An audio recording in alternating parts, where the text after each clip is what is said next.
Pan India లెవెల్లో మంచి craze fan బేస్ని ఏర్పాటు చేసుకున్న హీరోయిన్స్లో ఒకరు పూజా హెగ్డే. ఈమె ఇండస్ట్రీలోకి అడుగుపెట్టిన అతి తక్కువ సమయంలోనే స్టార్ హీరోయిన్ స్టేటస్ని సొంతం చేసుకుంది. కానీ ఇప్పుడు ఈమె బాలీవుడ్లోకి వెళ్ళి వరుస ఫెయిల్యూర్స్ని మూటగట్టుకుంటోంది. తెలుగులో ఈమె చేస్తున్న కొన్ని క్రేజీ మూవీస్ని వదులుకొని మరీ ఆమె బాలీవుడ్ సినిమాలు చేయటం గమనార్హం. బాలీవుడ్ స్టార్ హీరోలే అక్కడి మార్కెట్ పూర్తిగా డౌన్ అవటంతో టాలీవుడ్లోకి వచ్చేయాలని చూస్తున్న ఈ రోజుల్లో పూజా హెగ్డే బాలీవుడ్పై అమితాసక్తి చూపించటం గమనార్హం. అయితే తమిళంలో రీసెంట్గా ఈమె సూర్యతో కలిసి రెట్రో అనే చిత్రం చేసింది. షూటింగ్ కార్యక్రమాలు మొత్తం పూర్తి చేసుకున్న ఈ సినిమా వచ్చే నెల 1వ తారీఖున ప్రేక్షకుల ముందుకు రానుంది.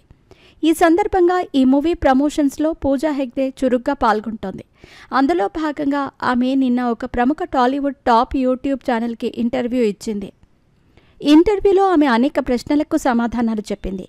శ్రీదేవి బయోపిక్లో నటించే అవకాశం వస్తే చేస్తారా లేదా అని యాంకర్ అడిగిన ప్రశ్నకు పూజా హెగ్డే సమాధానం చెబుతూ, ఇంతకుముందు శ్రీదేవి గారి ఎల్లు వచ్చి గోదారమ్మ రీమిక్స్లో డ్యాన్స్ చేశాను అంటూ నవ్వుతూ చెప్పుకొచ్చింది. అలాంటి మహానటి బయోపిక్లో నటించే అవకాశం వస్తే అసలు వదులుకోను, ఖచ్చితంగా చేస్తాను అంటూ చెప్పుకొచ్చింది. అయితే తెలుగు సినిమాలకు ఎందుకు గ్యాప్ ఇచ్చారు అని పూజా హెగ్డేని అడగ్గా ఆమె చెప్పిన సమాధానం ఇప్పుడు సోషల్ మీడియాలో బాగా వైరల్ అయ్యింది. ఆమె మాట్లాడుతూ, నేను నటించిన అలవైకుంఠపురంలో చిత్రంలో అల్లు అర్జున్ గారు ఒక డైలాగ్ అంటారు, గుర్తుందా? నేను గ్యాప్ ఇవ్వలేదు, అదే వచ్చింది అని. అదే నాకు ఇప్పుడు వర్తిస్తుంది. కావాలని తెలుగు సినిమాలకు గ్యాప్ ఇవ్వలేదు. హిందీలో కొన్ని సినిమాలకు కమిట్ అవ్వాల్సి వచ్చింది, అందుకే గ్యాప్ వచ్చింది. రీసెంట్గానే ఒక తెలుగు సినిమాలో నటించడానికి సంతకం చేశాను.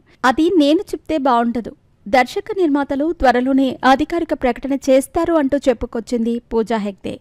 ఇక నుంచి పూజా హెగ్డేలో సరికొత్త యాంగిల్స్ని చూస్తారని, కేవలం నటనకు ప్రాధాన్యత ఉన్న పాత్రలను మాత్రమే ఇప్పుడు ఒప్పుకుంటున్నానని చెప్పుకొచ్చింది పూజా హెగ్డే.